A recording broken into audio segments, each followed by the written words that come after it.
Sumati. Thank you, Honourable Speaker, sir. I rise here to oppose the Jammu and Kashmir Reorganization Amendment Bill 2021. Sir, at the outset, I would like to express to this august House that I am deeply grieved and pained when I heard the Prime Minister, our Honourable Prime Minister, coining a term Andolan Jeevis in the context of a farmer's protest. Sir, the phrase Rights of Man by Wellesley Burns says has helped to create two great republics of modern times in France and America.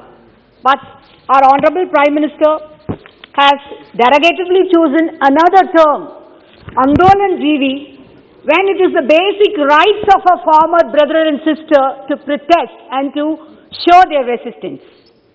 So coming to the discussion on the bill, again this has given me an opportunity to reminisce about an old term.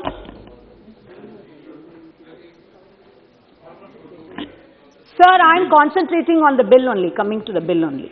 I am coming to the bill only. Or are you obsessed with Andolan Jeevi? No, that is, I have every right to express my grief, sir. Now I am coming to. I am not yielding. I have every right to express my grief and pain. Sir, coming to the bill, again, this has given me an opportunity to be reminiscent about an old term called the social contract, coined by Rousseau back in vogue. It is also a two-worded term on which the foundation of a democracy rests. It is a contract between the ruled and the rulers, where the ruled give up their freedom on an assurance by the ruler that their natural rights, namely life, liberty and property and civil rights, shall be protected.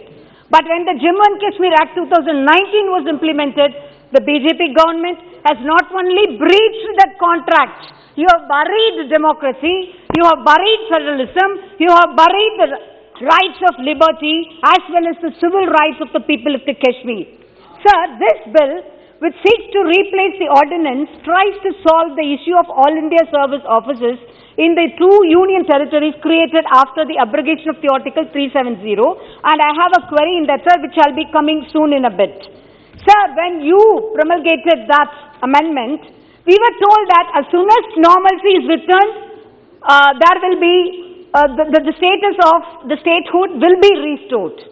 Sir, with this bill, our hope is now gone. We thought that was the last straw, but now this is the last straw, and you are going to be pinning up nail after nail after burying peace in Kashmir. Sir, in August 2019, you not only bifurcated the state but reduced its status to that of a union territory, thereby increasing the direct central hand in day-to-day management. Sir, I am reminded of the famous opening lines of Charles Dickens' Tale of Two Cities, which said, "This is the best of times and this is the worst of times." I would say this is the worst of times that India has ever witnessed in her pages of history. The BJP government has imposed all the draconian laws. You have imposed CAA, you have imposed NRC, and now the draconian three anti-farmer laws, which were hanging like a Damocles sword above your head, and I'm sure definitely you will have repercussions in the forthcoming elections. Sir, I would like to quote a great Thiruvalluvar who said, "Kudi tazhigi kol ochum manila mannan adi tazhigi nirkum ulagu," meaning a king who would respect his subjects' opinion and the rule for their benefit will not only be respected but also be loved by people. Sir, I am coming to the bill. Sir, has the BJP government opted for a referendum before revoking the Article 370? Has it cared to ask the opinion and consider the feelings? When you boast of a paperless budget, you are running a compassionless, commitmentless, dedicationless, visionless government which has brought such draconian laws. Sir, there is a tendency of the government to bypass in this parliament to take away the people's rights and follow the ordinance route. And this is the route. See, repeatedly she is saying that the parliament has been bypassed. Similarly, Mr. Hasnain Saab also said, this bill was duly passed in this house, also in the other house. You are abusing the sanctity of the parliament.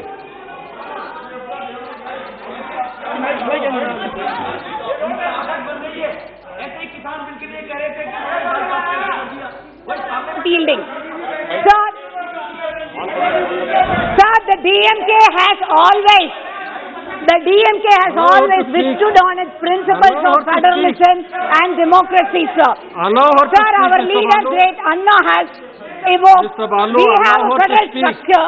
That is why the framers of the constitution wanted a federal structure and not a unitary structure. I am quoting our great leader Anna. Because many political philosophers have pointed out, India is so vast, in fact, that it has been described as a subcontinent. The mental health is so varied, the tradition so different, the history so varied, that there cannot be a steel-framed unitary structure here, unquote.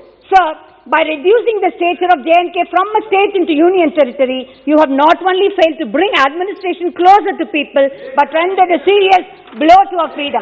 Sir, coming to the bill, sir, I have a query in that bill, I said. Coming to the statement of the objective reasons of this bill, it states that Section 88 of the said Act provides that the members of the cadres of Indian Administrative Service, Indian Police Service and Indian Forest Service for the existing state of Jammu and Kashmir shall continue to function on the existing cadres. There is a huge deficiency of the officers of all India services in the Union Territory of Jammu and Kashmir. Sir, I am maybe forgiven for my ignorance, but I would like to get a clear explanation of this phrase, huge deficiency. What do they mean by this huge deficiency, sir? And it is supplemented by another sentence. The developmental schemes, centrally sponsored schemes and other allied activities suffer due to non-availability of all India officers in the existing cadres of the Jammu and Kashmir.